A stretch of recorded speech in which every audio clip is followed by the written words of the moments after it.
In the span of a single generation, the world's first global civilization vanished.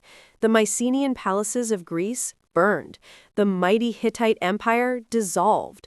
Great trade cities across the Mediterranean were emptied and forgotten. It was the biggest catastrophe in ancient history, the equivalent of every modern country collapsing at the same time. But why? Over 3 millennia later, historians are still fighting over what happened, offering not one, but 7 competing theories. Was it a massive climate disaster, a mysterious plague, or was it all caused by a new revolutionary weapon? This is a deep dive into the 7 theories of the Bronze Age collapse. The Late Bronze Age, LBA, collapse, which occurred between roughly 1200 and 1150 BCE, represents one of the most profound and mysterious periods of synchronous civilizational failure in human history. To understand this event, one must first appreciate the highly complex and interconnected global system that existed immediately prior to it.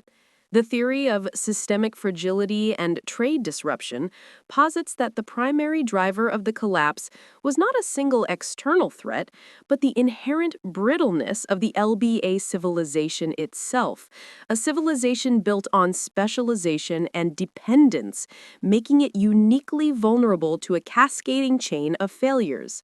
This detailed exploration will focus on the LBA world as a complex machine, where interdependence, while a source of strength during prosperity, became an inescapable source of catastrophe when minor shocks began to accumulate. The foundation of fragility, the LBA global system. The world of the Late Bronze Age, circa 1600 to 1200 BCE, was arguably the first genuinely globalized system on Earth. It was defined by intense diplomatic relations, shared cultural practices, and most critically, an extensive web of long-distance economic trade. The major powers, including the Mycenaean kingdoms of Greece, the mighty Hittite Empire in Anatolia, New Kingdom Egypt, and the wealthy kingdoms of the Levant, such as Ugarit and Alalak, formed a codependent club of great powers. 1. The centralized palace economy. A key structural weakness was the reliance on the palace economy model, particularly evident in Mycenaean Greece and the Hittite Empire. In this model, centralized control. All major economic functions, agricultural production, storage, craft specialization, for instance, bronze working, chariot making, taxation, and redistribution of food and materials, were controlled and managed by a centralized, bureaucratic palace administration. Specialization over resilience. This system fostered incredible efficiency and high-quality specialization. For instance, a Mycenaean palace could deploy hundreds of specialized scribes, craftsmen, and administrators. However, it also meant that local economies were not self-sufficient. If the central palace administration failed, the local community had no built-in local mechanism to distribute food, organize labor, or secure essential raw materials. The highly organized system lacked redundancy. The failure point, the palace was the node of all power, economic function, and security. If the palace was destroyed or simply stopped functioning due to a revolt, lack of funds, or lack of food, the entire social and economic structure instantly dissolved. The engine of empire, the bronze bottleneck. The name of the age, the Bronze Age, highlights the alloy's supreme importance for weaponry, agriculture, and status goods. Bronze is made from 2 materials, copper and tin. The distribution of these 2 metals was the ultimate source of systemic fragility. Copper accessibility.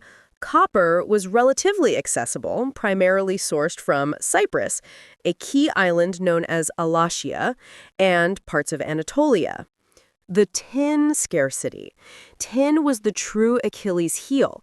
It was geographically scarce, sourced from remote regions like Afghanistan via Mesopotamia or Central Europe. The metal had to travel thousands of miles across multiple borders and via numerous intermediaries, making its supply chain extremely long and vulnerable. Absolute dependence. Every major power was absolutely dependent on the uninterrupted flow of tin. Without it, the production of swords, armor, chariot components, and even high-quality farming tools would halt. The armies could not be equipped, and the agricultural surplus necessary to feed the palace centers could not be maintained. The LBA superpowers were therefore locked into a delicate cooperative equilibrium dictated by a single, rare, distant commodity. 3. The diplomatic web and interdependence. The necessary continuous flow of tin, copper, gold, and grain required a high level of international diplomatic cooperation documented vividly in the Amarna letters, a cache of diplomatic correspondence between the great kings of the era, including the pharaoh and the king of the Hittites. This network, often referred to as the Pax Hittitica, Hittite peace, was based on mutual self-interest and the need for stability to maintain trade routes. The kings referred to each other as brother, exchanging gifts, luxury goods, and specialized personnel, doctors, artisans. This diplomatic cooperation ensured the secure transit of goods through various territorial waters and overland caravans. The interdependence meant that war between major powers was costly, but also that a disaster striking one region instantly affected all the others. For instance, if drought hit Anatolia, Hittite territory, the Hittites might reduce their exports of timber or copper, forcing the Mycenaeans to divert resources to find alternatives, straining their budgets and domestic resources. The failure was a shared liability. The mechanism of catastrophe, cascading failure. When the initial shocks, such as the Mega-Drought, earthquakes, or localized revolts, all to be discussed in subsequent theories, began, the systemic fragility instantly transformed into a catastrophic domino effect. Phase 1. Initial trade shock, the tin crisis. Let us assume that environmental or internal factors caused localized disruption in a key transit point, such as Ugarit, a vital port city in the Levant, or the land routes bringing tin from the east were cut off due to internal instability in a region far from the Mediterranean heartlands. The supply cut. The flow of tin into the Aegean and Anatolia slows or stops entirely. Immediate economic impact. Bronze production drastically declines. The palace can no longer supply the tools and weapons that justify its administrative existence. Phase 2. Breakdown of central authority. The inability of the central palace to deliver on its core mandates, security and subsistence, leads to political and social collapse. Security failure. Without bronze for spears and swords, the palace guard and army cannot maintain control, opening the door for opportunistic raids, the sea peoples, or, more commonly, internal peasant revolts. Subsistence failure. The sophisticated distribution system, designed to collect, store, and redistribute grain, is paralyzed. The specialized bureaucracy, the scribes, administrators, loses its function. This is critical. The LBA system stored grain in the palace, depending on its bureaucracy to release it. Once the administration fails, the grain, even if present, cannot be safely distributed to the population, leading to starvation in urban centers. Phase 3. Urban abandonment and the loss of literacy. The ultimate proof of systemic failure is the archaeological evidence of what followed. Decentralization. People did not wait to starve in the destroyed or paralyzed palatial centers. They abandoned the large, complex cities of the Bronze Age, Mycenae, Pylos, Hattusa, Ugarit, and retreated to smaller, self-sufficient, and often fortified villages in the hinterlands, relying on subsistence agriculture and local resources. This is known as the transition to the so-called Dark Age or Iron Age. The vanishing record. The palace economy was the sole keeper of the most advanced forms of writing, Linear B in Greece or cuneiform in the Near East, because these scripts were used exclusively for administrative record-keeping, inventories, rations, taxes. When the administration collapsed, the need for these complex writing systems vanished overnight. Literacy was lost for centuries across the Aegean, demonstrating a total rupture of the institutional superstructure. In summary, the theory of systemic fragility argues that the LBA was a giant, high-performance engine running on a single, expensive fuel delivered through a brittle pipeline. Any small leak, a drought, earthquake, or revolt, immediately led to a lack of fuel, causing the entire engine to seize up and halt. It was the complexity and interdependence, not just the individual shocks, that ensured the collapse was comprehensive, simultaneous, and irreversible for the highly specialized states involved. The second major theory concerning the Late Bronze Age LBA collapse focuses on environmental catastrophe, asserting that severe and sustained ecological stress weakened the major civilizations, making them acutely vulnerable to political breakdown, internal revolt, and invasion. This theory provides the necessary ultimate cause, the trigger for the systemic fragility discussed previously to become active. 1. The Mega-Drought and famine. The most compelling environmental evidence points to a prolonged period of severe drought, often termed a Mega-Drought, that impacted the entire eastern Mediterranean and Near East around the end of the 13th and the beginning of the 12th century BCE. Scientific evidence. Paleoclimate proxies. Scientists analyze various natural archives, including fossilized pollen from ancient lake beds, speleothems, cave deposits, and sediment cores taken from the sea and lakes, like the Sea of Galilee, to reconstruct past climate conditions.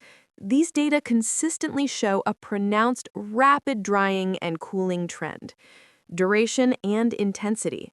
The Mega-Drought appears to have lasted for several decades, beginning around 1250 BCE and enduring well into the following century in some areas.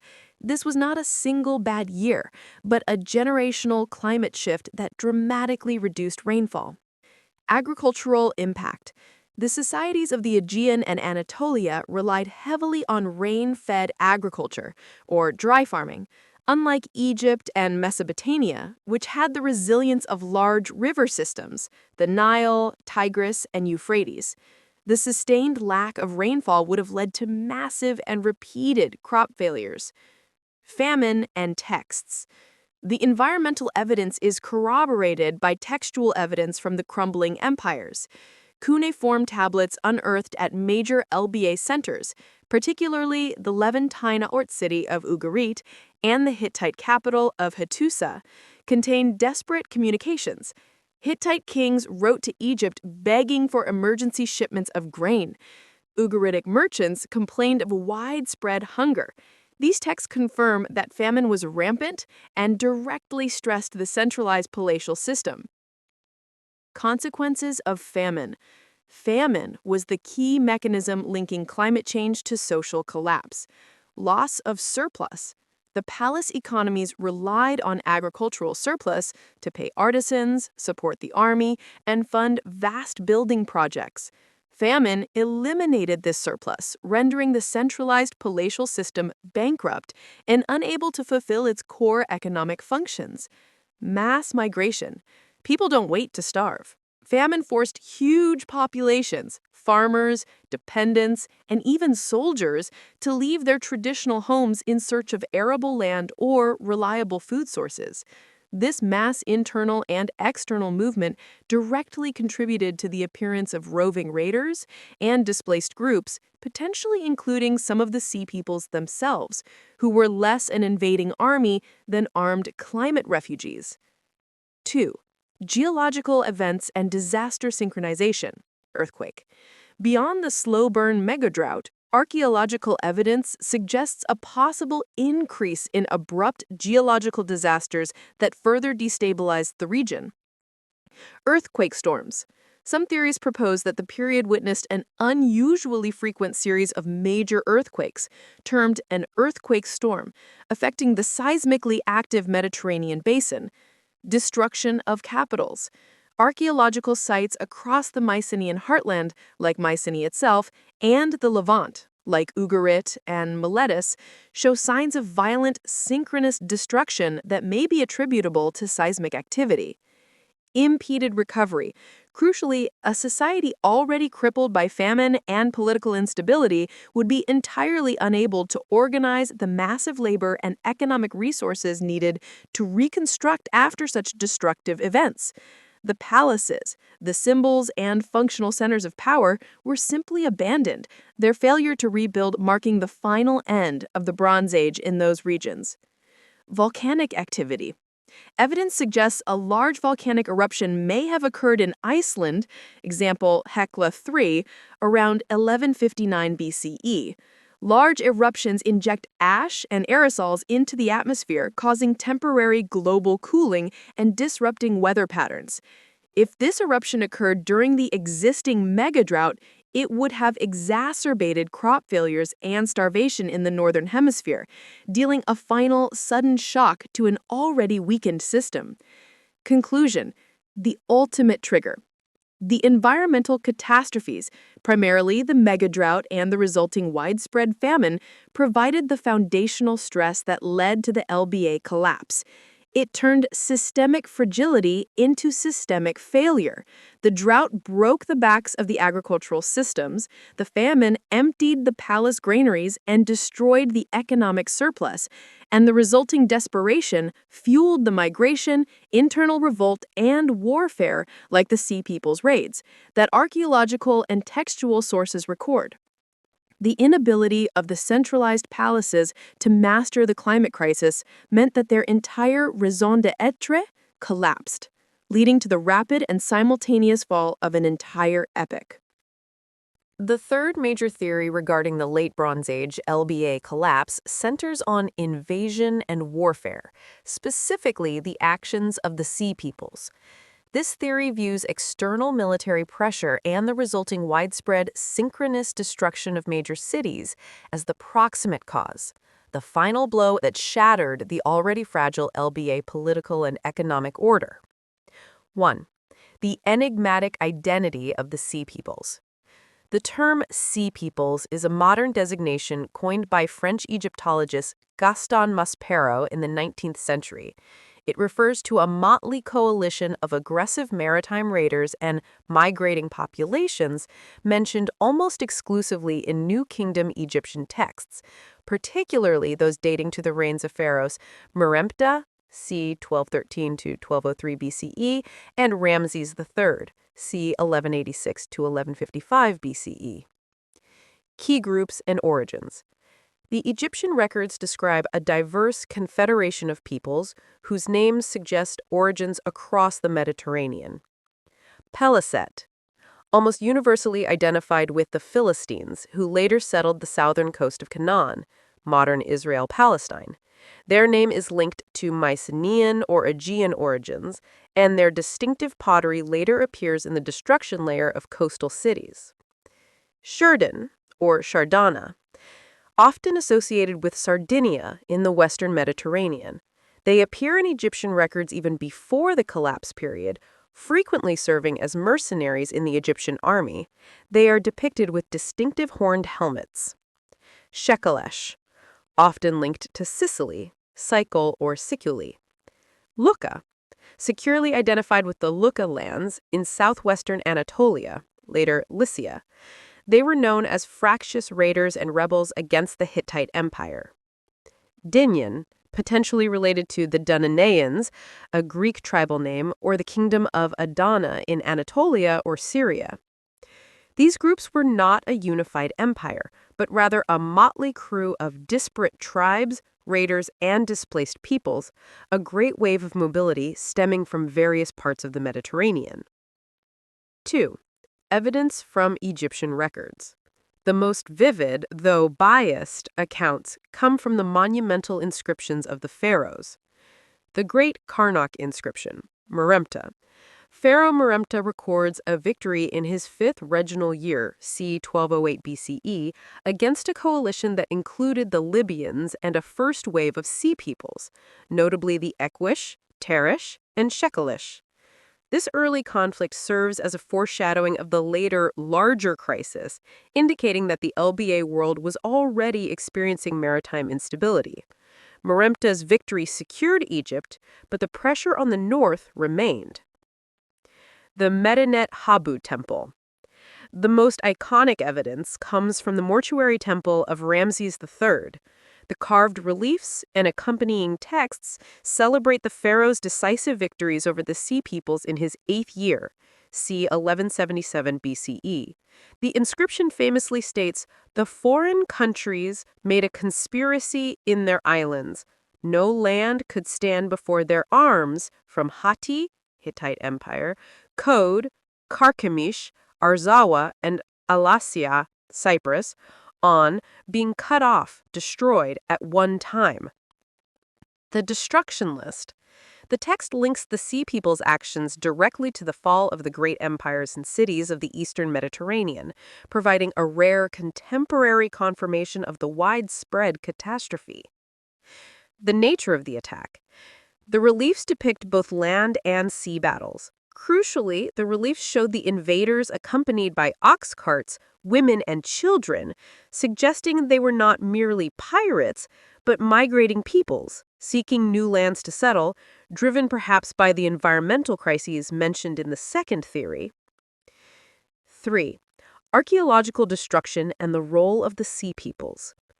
The theory of invasion gains weight from the widespread, near-simultaneous destruction layers found in the archaeological record across the LBA world around 1200 BCE.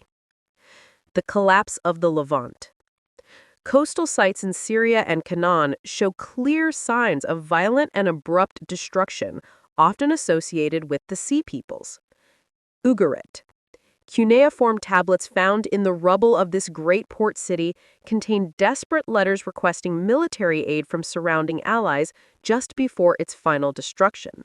One famous letter from a Ugaritic king states, "The enemy ships have arrived." The city was then sacked and burned, never to be rebuilt as a major LBA center. Other sites.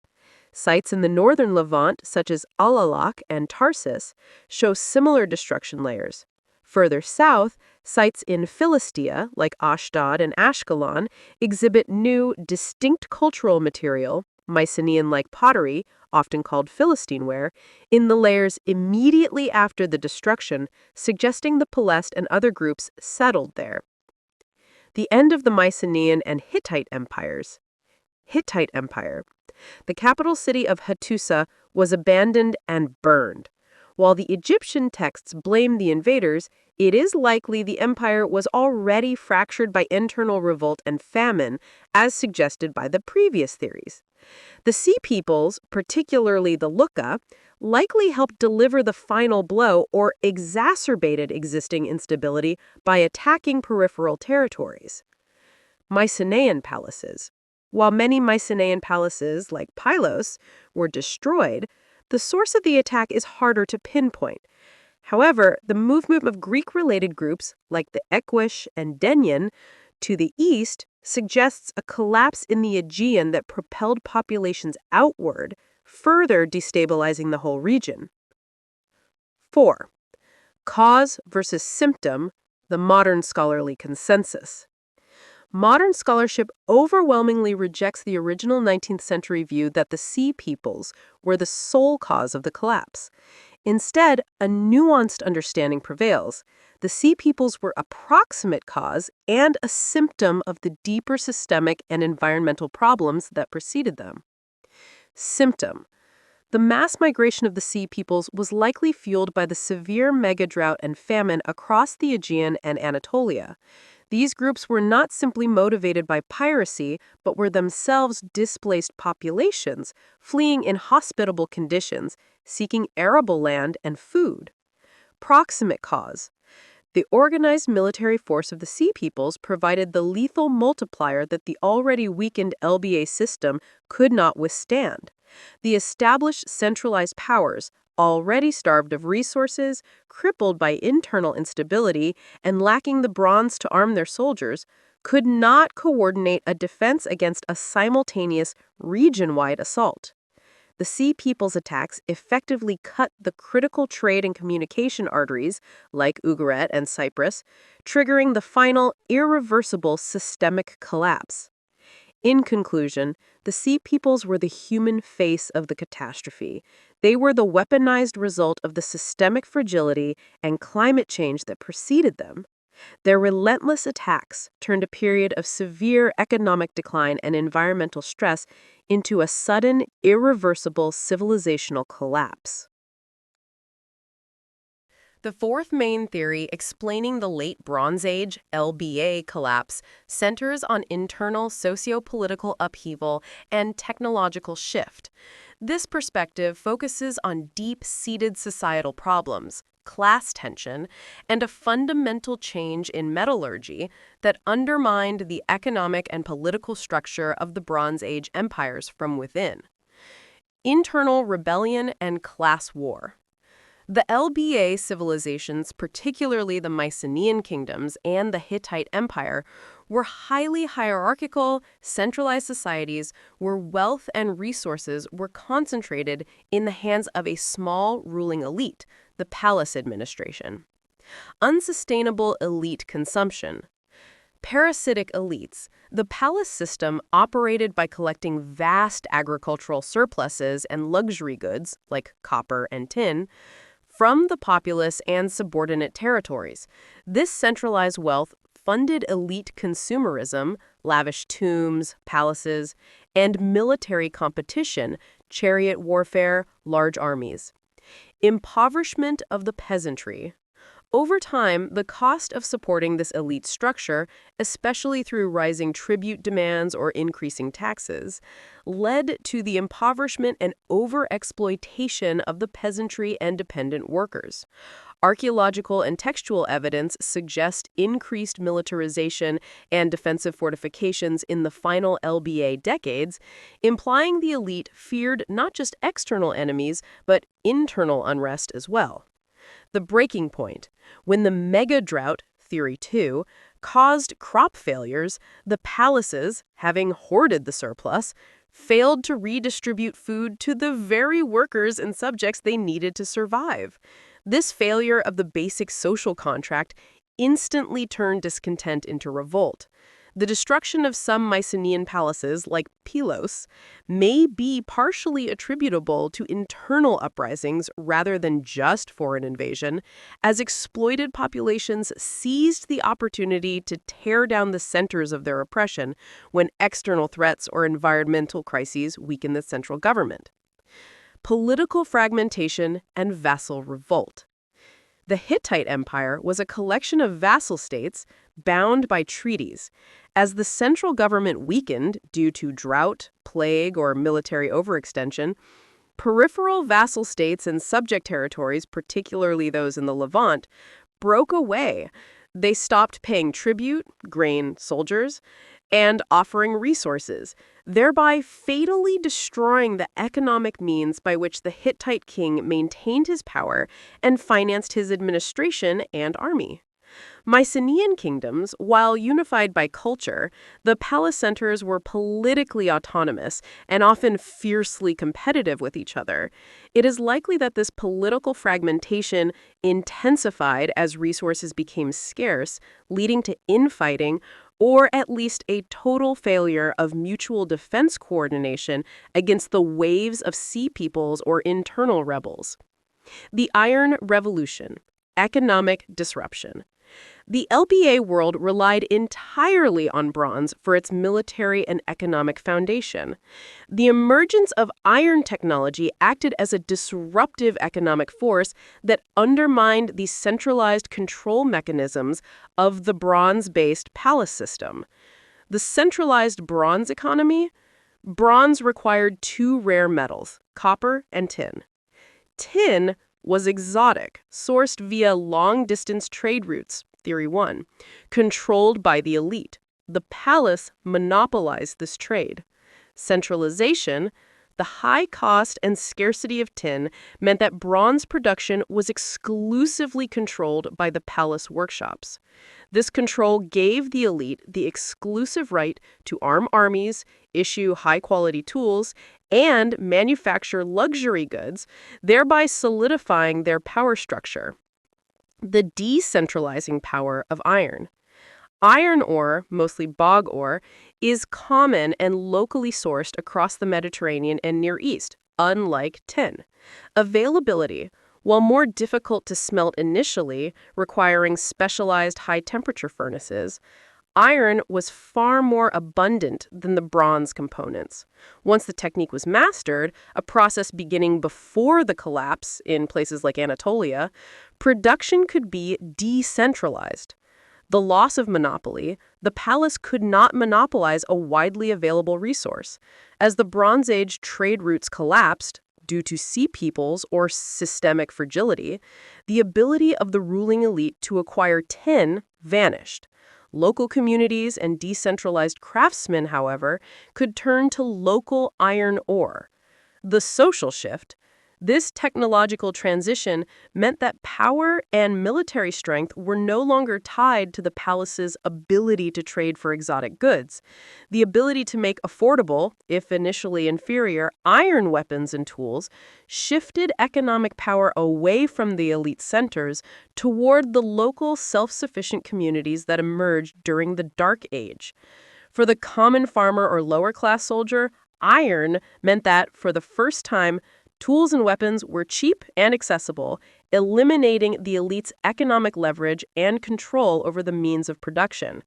The shift to iron technology was thus both a cause, by weakening the bronze trade economy, and a consequence by providing a path to recovery for the small, decentralized settlements that survived the collapse. It ensured that the old, centralized, palace-based way of life would not be rebuilt in the Iron Age. A fifth significant theory for the late Bronze Age collapse focuses on a revolution in warfare, arguing that changes in military technology and tactics rendered the established armies of the LBA empires obsolete. 5. Revolution in warfare. The decline of the Chariot. This theory, prominently argued by historian Robert Drews, posits that a fundamental shift occurred in how wars were fought, undermining the military and political power structure of the centralized LBA states. The problem: the chariot-based elite. The military forces of the great LBA powers, Egypt, Hittites, Mycenaeans, were built around the chariot. Elite status. The chariot was an extremely expensive piece of military hardware, requiring specialized craftsmen, trained horses, and vast resources: bronze, wood, leather. This made it the exclusive weapon of the ruling elite and aristocracy. Centralized control. The chariot complex ensured that only the wealthy palace systems could field effective armies, thereby reinforcing the central authority of the state. The shift, the rise of the new infantry. According to this theory, a new style of fighting, often associated with the mysterious sea peoples, but also potentially with non-elite groups within the empires, emerged that was highly effective against chariots. Improved infantry gear. New infantry groups began using longer, cutting-edge bronze swords, like the Now 2 sword, better body armor, sometimes including iron elements, and large shields. This heavily armed, mobile infantry could fight in tight formations, making them much less vulnerable to the hit-and-run arrow attacks characteristic of chariot warfare. This new infantry could engage and neutralize chariots, destroying the very asset that defined the LBA elite's military advantage. Decentralization of force. Since this new infantry was cheaper to equip and didn't rely on the palace to maintain an expensive chariot park and stable, military power began to decentralize. Suddenly, non-elite groups, Displaced mercenaries or peripheral groups like the Sea Peoples could field a numerically superior and tactically effective force capable of challenging the traditional empires. The role of naval power. The new era of warfare also saw a greater emphasis on maritime conflict. Amphibious attacks. The Sea Peoples were highly effective at amphibious warfare and seaborne raiding. Their attacks, hitting coastal cities and disrupting the vital maritime trade routes, bypassed the traditional land-based chariot armies. Naval technology. Evidence suggests a rapid spread or adoption of improved shipbuilding and naval fighting techniques, including the development of better galleys, which made large-scale coastal assault and piracy a more potent threat than ever before. In essence, the military revolution suggests that the military advantage of the ruling class was neutralized by newer, cheaper, and more flexible infantry and naval tactics, leaving the centralized LBA states vulnerable to destruction and preventing them from reestablishing their power. Another major factor proposed for the Late Bronze Age collapse is widespread disease and epidemics, or plague. This theory suggests that outbreaks of highly contagious diseases may have severely depopulated and destabilized the LBA societies, making them vulnerable to other pressures like drought, famine, or invasion. Historical and textual evidence. Hittite plagues. Textual evidence, notably the famous plague prayers of King Mursili II, c. 1320 BCE, clearly documents devastating plagues that ravaged the Hittite Empire for decades, significantly weakening its political and military structure. Writings. Other ancient texts refer to pestilence or plague throughout the Near East, indicating that epidemics were a known and feared phenomenon in the Late Bronze Age. Scientific, ancient DNA evidence. Recent scientific analysis of human remains has provided direct evidence for the presence of deadly pathogens in the Aegean during the LBA.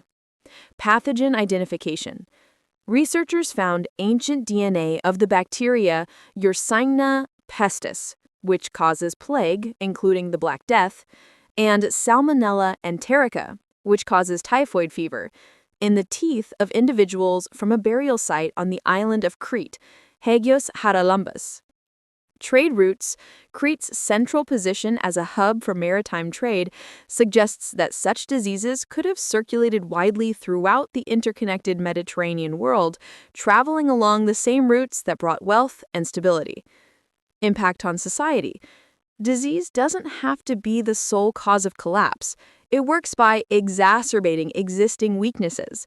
Labor loss. High mortality rates would have crippled the agricultural labor force, leading to widespread famine and depleted the armies and palace bureaucracy.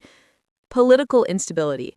The death of kings, heirs, and key administrative officials, as seen in the Hittite texts, would have caused severe political crises and succession disputes at the top of the state structure. Weakened immune systems. The combination of prolonged drought and resulting famine, another collapse theory, would have left populations malnourished, lowering their immunity and making them highly susceptible to any circulating pathogen.